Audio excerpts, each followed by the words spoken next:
আর নজর রাখবো এবার ভারত বাংলাদেশ সীমান্তে বাংকার। সীমান্তে 4টি বাংকার ঘিরে রহস্য দানা বাঁধছে। এলাকা ঘিরে রাখা আজও চলছে সেখানে মাপজোক। কৃষ্ণগঞ্জের মাঝদিয়ায় বিএসএফ এর সঙ্গে এনসিবি টিম পৌঁছয়। বাংকার ঘুরে দেখলো এনসিবি টিম। শুক্রবার বাংকারে উদ্ধার হয় কাফ সিরাপ আমরা জানি, এবং বাংকারের পিছনে কি নাশকতার ছক রয়েছে সেই প্রশ্নটাই উঠছে। অনুপ্রবেশের সুবিধার্থেই কি এই বাংকারগুলো তৈরি করা হয়েছে? সীমান্তে বাংকার উদ্ধার ঘিরে নানা প্রশ্ন।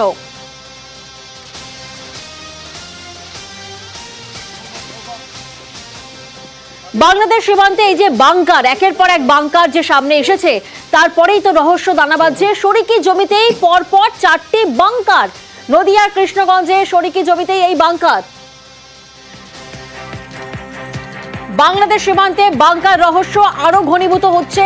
কি কারণে, কোন উদ্দেশ্যে এই বাংকার? যেমনটা জানা যাচ্ছে, বাংকারগুলো যে জমিতে রয়েছে সেই জমি শরিকি জমি, অর্থাৎ শরিকি জমিতেই পরপর 4টি বাংকার। নদিয়ার কৃষ্ণগঞ্জে শরিকি জমিতেই বাংকার। প্রতিনিধি রঞ্জিত এই মুহূর্তে আমাদের সঙ্গে রয়েছেন। সরাসরি রঞ্জিতের থেকে একটু জানবো। রঞ্জিত, শরিকি জমিতেই বাংকার, কার নামে এই জমি নথিভুক্ত ছিল, কি তার পরিচয়, কি জানা যাচ্ছে?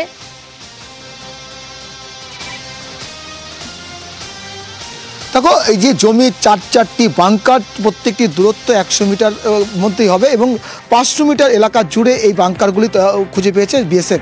এবং এই যে জমি, তাই যে জমির যে মালিকের নাম উঠে আসছে ঘোষ পরিবারের, অর্থাৎ সুশান্ত ঘোষ, অন্যদিকে গিরি ঘোষ, তাদের এই জমি জানতে পারা যাচ্ছে। এবং তাদের পরিবারতে যা দাবি করা হচ্ছে, এই জমি তারা দেখভাল করে না, এই জমি তাদের শরিকি জমি, অর্থাৎ তাদের আত্মীয় স্বজনের মধ্যে এই জমি তারা দেখভাল করে।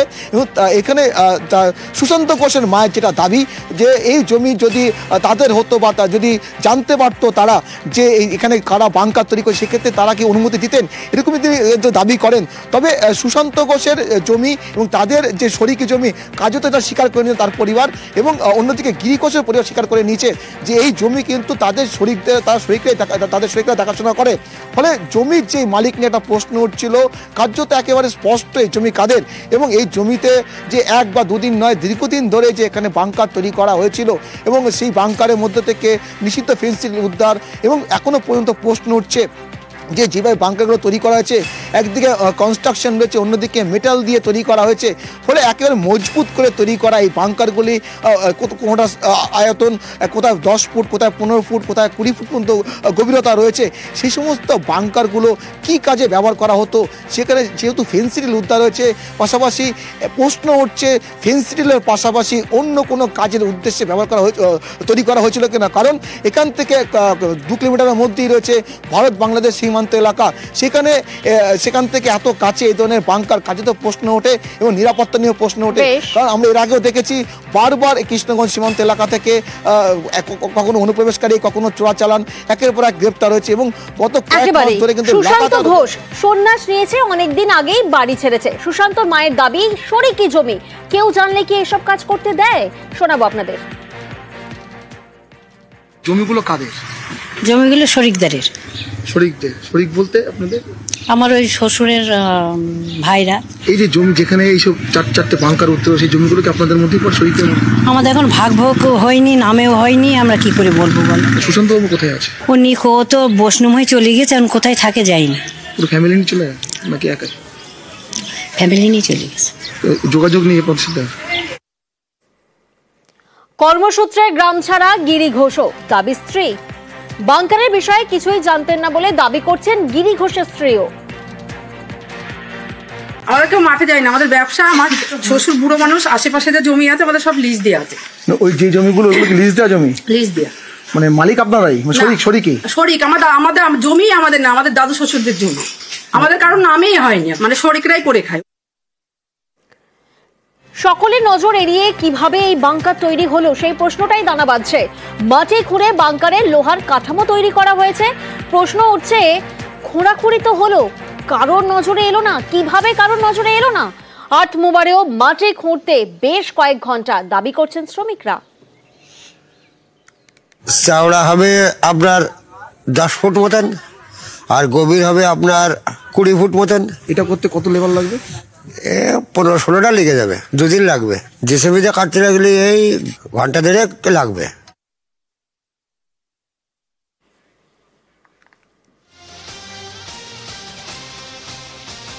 মার্কিন রোষে বাংলাদেশ, বড় ধাক্কা বাংলাদেশে, সব রকম সাহায্য বন্ধ করলো এবার আমেরিকা। প্রেসিডেন্ট হয়ে ট্রাম্পের রোষে বাংলাদেশের সব প্রকল্পের কাজ বন্ধ ইউএসএ-দের। স্বাস্থ্য, শিক্ষা, খাদ্য, নিরাপত্তা, পরিবেশে প্রভাব পড়ার একটা বড়সড় আশঙ্কা সামনে আসছে। প্রতিনিধি অভিজিৎ এই মুহূর্তে আমাদের সঙ্গে রয়েছেন। অভিজিৎ, এই যে সিদ্ধান্ত বাংলাদেশের সব প্রকল্পের কাজ বন্ধ, সেই সিদ্ধান্ত কতটা প্রভাব পড়বে? প্রিয়াঙ্কা, বাংলাদেশের সাম্প্রতিক যা পরিস্থিতি, সেই পরিস্থিতিতে এমনিতেই গোটা দেশ টালমাটাল, এবং সেই পরিস্থিতিতে দাঁড়িয়ে এই মার্কিন সহায়তা বাংলাদেশের একটা অভ্যন্তরীণ ক্ষেত্রে, দেশের সমস্ত ক্ষেত্রে একেবারে যে স্বাস্থ্য, শিক্ষা, খাদ্য, নিরাপত্তা, পরিবেশ, রোহিঙ্গা সংকট, সমস্ত কিছু সংকট নিরূপণে এই ইউএসএইড অর্থাৎ মার্কিন যে দাতা সংস্থা, সেই ইউএসএইড তার যদি এই সহায়তা বন্ধ হয়ে যায় তাহলে ভয়াবহ পরিস্থিতি হবে, এবং সেই পরিস্থিতির দিকেই এগোচ্ছে বর্তমান বাংলাদেশ। মানে ডোনাল্ড ট্রাম্প শপথ নেওয়ার মধ্যেই বলা যেতে পারে তিনি নির্দেশ দিয়েছিলেন, মার্কিন প্রেসিডেন্ট হিসেবে ডোনাল্ড ট্রাম্প নির্দেশ দিয়েছিলেন 90 দিনের জন্য সমস্ত বৈদেশিক সাহায্য কার্যক্রম স্থগিত করার নির্দেশ, এবং সেই নির্দেশের ক্ষেত্রেই এই ইউএসএইড এর সমস্ত কার্যক্রম বন্ধ হয়েছে। ফলে বলা যেতে পারে যেমন একদিকে রোহিঙ্গাদের সংকট মোকাবিলায় এবং দারিদ্র বিমোচনে এই ইউএসএইড এর আর্থিক সহায়তার গভীর প্রভাব সেটা বন্ধ হয়ে গেল প্রায় বলা যেতে পারে। United states agency for international ডেভেলপমেন্টের এই সিদ্ধান্ত, যে সিদ্ধান্তের জেরে বাংলাদেশের সব প্রকল্পের কাজ বন্ধ করা হচ্ছে, এই সিদ্ধান্ত নেওয়ার পর পুরো বিষয়টি কিভাবে দেখছেন আন্তর্জাতিক বিশেষজ্ঞ মার্কিন প্রতিতন্ত্র মৈনাক প্রতিতন্ত্র? শোনাবো আপনাদের। মার্কিন প্রেসিডেন্ট ট্রাম্প সারা বিশ্ব জুড়ে আমেরিকার যে বিভিন্ন দিকে তারা যে ব্যয় করছে সেটাকে তিনি সংকোচন করতে চাইছেন। তাহলে এটারই আমরা আরেকটা পদক্ষেপ দেখতে পাচ্ছি কিন্তু বর্তমান বাংলাদেশ সরকারের ক্ষেত্রে।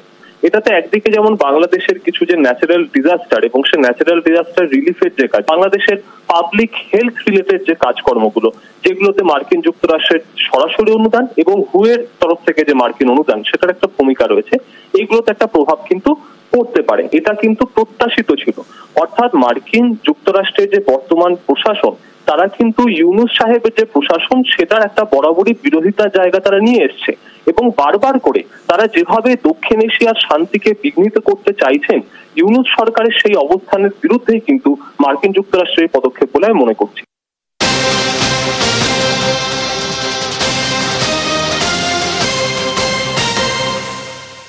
রাজ্যে আইসিডিএস নিয়োগে দীর্ঘ জটিলতার অবসান হয়েছে। প্রায় 20 বছর ঝুলে থাকা প্রশ্নের নিষ্পত্তি, অর্থাৎ আইসিডিএস কর্মী নিয়োগে এবার জট কেটেছে। হাইকোর্ট 20 বছর পর এই মামলার নিষ্পত্তি করেছে। প্রতিনিধি অর্ণব এই মুহূর্তে আমাদের সঙ্গে রয়েছেন। অর্ণব, দীর্ঘ বছর অর্থাৎ প্রায় 20 বছর দীর্ঘ জটিলতার অবসান অবশেষে হাইকোর্টের পর্যবেক্ষণ কি? বিচারপতি তপব্রত চক্রবর্তী এবং বিচারপতি পার্থসারথী চট্টোপাধ্যায় ডিভিশন বেঞ্চ শুক্রবার দিন এই রায় ঘোষণা করেছে, এবং তাতে 20 বছর ধরে যে প্রশ্নটা ঝুলেছিল যে রাজ্য সরকার 75-25 অর্থাৎ 75% ডিরেক্ট রিক্রুটমেন্ট প্রসেস ওটা নিয়োগ প্রক্রিয়ার মাধ্যমে করবে আইসিডিএস কর্মীদের নিয়োগ, বাকি 25% সিনিয়রিটির ভিত্তিতে অর্থাৎ প্রমোশন বা এই সব জায়গা থেকে যারা কাজ করছেন 10 বছরের বেশি অঙ্গনওয়াড়ি কর্মী হিসেবে বিভিন্ন জায়গা তাদের মধ্যে থেকে নেবে।